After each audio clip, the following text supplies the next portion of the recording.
ഹമീൻസ് cooking വേൾഡിലേക്ക് എല്ലാവർക്കും സ്വാഗതം. അപ്പോൾ ഇന്നത്തെ നമ്മുടെ റെസിപ്പി ഫിഷ് ഫ്രൈ ചെയ്യാനുള്ള ഒരു സ്പെഷ്യൽ മസാലയാണ്. വളരെ ടേസ്റ്റിയാണ് കേട്ടോ ഇത്. അപ്പോൾ ഈ മസാല ഉപയോഗിച്ചിട്ട് നിങ്ങൾ ഒരു പ്രാവശ്യം ഫിഷ് ഫ്രൈ ചെയ്ത് നോക്കുക. എന്നിട്ട് നിങ്ങളുടെ അഭിപ്രായങ്ങളൊക്കെ ഒന്ന് അറിയിക്കുക. ഈ ചാനൽ ഇതുവരേക്കും സബ്സ്ക്രൈബ് ചെയ്യാത്തവരുണ്ടെങ്കിൽ പ്ലീസ് ഒന്ന് സബ്സ്ക്രൈബ് ചെയ്യുക കേട്ടോ. അപ്പൊ നമുക്ക് നമ്മുടെ റെസിപ്പിയിലേക്ക് പോവാം. ഞാനിപ്പോ ഫിഷ് ഫ്രൈ ചെയ്യാനായിട്ട് നമ്മുടെ നാടൻ മത്തി, അതായത് ചാള, അതാണ് എടുത്തിട്ടുള്ളത്. ചെറിയതാണ് കേട്ടോ, കുഞ്ഞമത്തിയാണ്. നമുക്ക് ആദ്യം ഇതിനെ നല്ല പോലെ ഒന്ന് ക്ലീൻ ചെയ്തെടുക്കണം.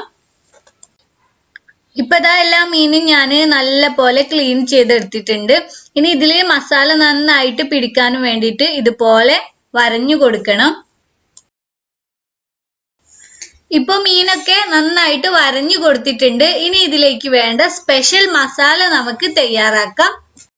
മസാലയ്ക്കായിട്ട് ഒരു മിക്സിയിലേക്ക് നമുക്ക് 1 ടീസ്പൂൺ മല്ലി, 1/2 ടീസ്പൂൺ ചെറിയ ജീരകം, പിന്നെ കുറച്ച് സവാള, അതുപോലെ ആവശ്യത്തിന് മുളക് പൊടി, കുറച്ച് മഞ്ഞൾപ്പൊടി, ഒരു 1/4 ടീസ്പൂണോളം മഞ്ഞൾപ്പൊടി, പിന്നെ ഇഞ്ചി വെളുത്തുള്ളി പേസ്റ്റ് ഇവ ഇട്ട് കൊടുക്കാം. ഞാൻ ഓൾറെഡി പേസ്റ്റ് ആക്കി വെച്ചതുകൊണ്ടാണ്. ഇല്ലെങ്കിൽ ഇഞ്ചിയും വെളുത്തുള്ളിയും മാത്രം ഇതിലേക്ക് ഇട്ട് കൊടുത്താൽ മതി.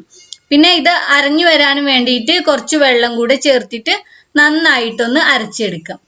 ഇപ്പൊ ഇതാ മസാല റെഡി ആയിട്ടുണ്ട്. ഇനി നമുക്ക് ഇതിനെ ഒരു ഡിഷിലേക്ക് മാറ്റാം. ഇനി ഇതിലേക്ക് ആവശ്യത്തിന് ഉപ്പും കുറച്ച് നാരങ്ങ നീരും കൂടെ ചേർക്കണം. ഒരു അരമുറി നാരങ്ങയുടെ നീരാണ് ചേർക്കേണ്ടത്. ഇതില്ലെങ്കിൽ 1-2 ടീസ്പൂൺ വിനാഗിരിയും കൂടെ ഒഴിച്ചു കൊടുത്താൽ മതി. ഇനി എല്ലാം കൂടെ നന്നായിട്ടൊന്ന് മിക്സ് ചെയ്യണം. അങ്ങനെ നമ്മുടെ ഫിഷ് ഫ്രൈക്കുള്ള മസാല റെഡി ആയിട്ടുണ്ട് കേട്ടോ. ഇനി നമുക്ക് മീനിനെ ഇതിലേക്ക് നന്നായിട്ടൊന്ന് കോട്ട് ചെയ്തെടുക്കാം.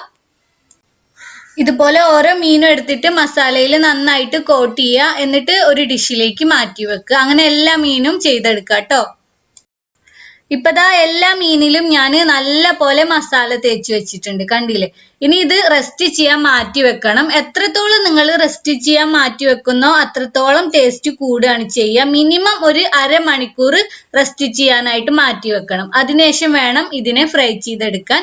ഞാനിപ്പോ ഒരു പാനിൽ കുറച്ച് വെളിച്ചെണ്ണ ഒഴിച്ചു കൊടുത്തിട്ടുണ്ട്. വെളിച്ചെണ്ണയിൽ ഫ്രൈ ചെയ്യുമ്പോഴാണ് ഒന്നുകൂടി ടേസ്റ്റ് കൂടുക. ഇതല്ലാതെയും നിങ്ങൾക്ക് സാധാരണ ഓയിലും ഫ്രൈ ചെയ്യാം.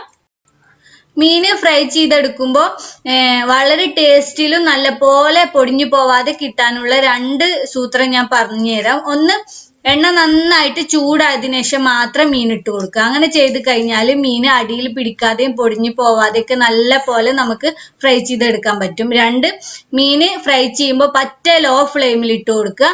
എന്നിട്ട് സമയം എടുത്തിട്ട് ഫ്രൈ ചെയ്തെടുക്കുക. അപ്പോൾ മീനിന്റെ അകവും പുറവും ഒക്കെ നല്ല പോലെ ഫ്രൈ ചെയ്തെടുക്കാൻ പറ്റും. മീൻ ഫ്രൈ നല്ല ടേസ്റ്റും ഉണ്ടാവും.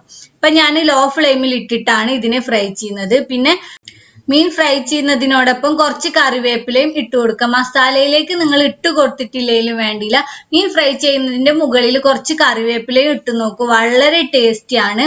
നിങ്ങൾ പുറത്ത് പോയിട്ട് ഹോട്ടലിൽ നിന്നൊക്കെ വാങ്ങി കഴിക്കുമല്ലോ, അതേ ടേസ്റ്റിൽ തന്നെ കിട്ടും.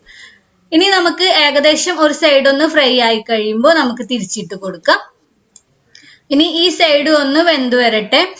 അങ്ങനെ 2 സൈഡും ഇപ്പോ ഫ്രൈ ആയി വന്നിട്ടുണ്ട്. ഇനി നമുക്കിതിനെ എണ്ണയിൽ നിന്നും കോരി മാറ്റാം. മീനൊക്കെ ഡെയിലി എല്ലാവരും ഫ്രൈ ചെയ്യുന്നതല്ലേ. അപ്പൊ ഇനി ഒരു പ്രാവശ്യം ഇതുപോലെ ഒന്ന് ഉണ്ടാക്കി നോക്കുക. എന്നിട്ട് നിങ്ങളുടെ അഭിപ്രായങ്ങളൊക്കെ കമന്റ് ചെയ്യുക. ഈ വീഡിയോ എല്ലാവർക്കും ഇഷ്ടപ്പെട്ടിട്ടുണ്ടെന്ന് വിചാരിക്കുന്നു. ഇഷ്ടപ്പെട്ടിട്ടുണ്ടെങ്കിൽ ലൈക്ക് ചെയ്യാൻ മറക്കരുത്. പിന്നെ നിങ്ങളുടെ ഫ്രണ്ട്സിനും ഫാമിലിക്കും ഒക്കെ ഒന്ന് ഷെയർ ചെയ്ത് കൊടുക്കുക. അതുപോലെ ഈ ചാനൽ ഇതുവരേക്കും സബ്സ്ക്രൈബ് ചെയ്യാത്തവരുണ്ടെങ്കിൽ പ്ലീസ് ഒന്ന് സബ്സ്ക്രൈബ് ചെയ്യുക കേട്ടോ. മാത്രമല്ല തുടർന്ന് വരുന്ന ഒരു ബെല്ലൈക്കൺ ഉണ്ട്, അതൊന്ന് പ്രസ് ചെയ്യുക. അപ്പൊ 3 ഓപ്ഷൻ വരും. അതിൽ ഓൾ എന്ന ഓപ്ഷനും കൂടെ മറക്കാതെ പ്രസ് ചെയ്യുക. എന്നാൽ മാത്രമേ ഈ ചാനലിലെ പുതിയ അപ്ഡേഷനുകൾ ഉടനെ തന്നെ നിങ്ങൾക്ക് നോട്ടിഫിക്കേഷൻ ആയിട്ട് ലഭിക്കും. അപ്പോൾ വീണ്ടും ഒരു പുതിയ റെസിപ്പിയുമായിട്ട് വരാട്ടോ.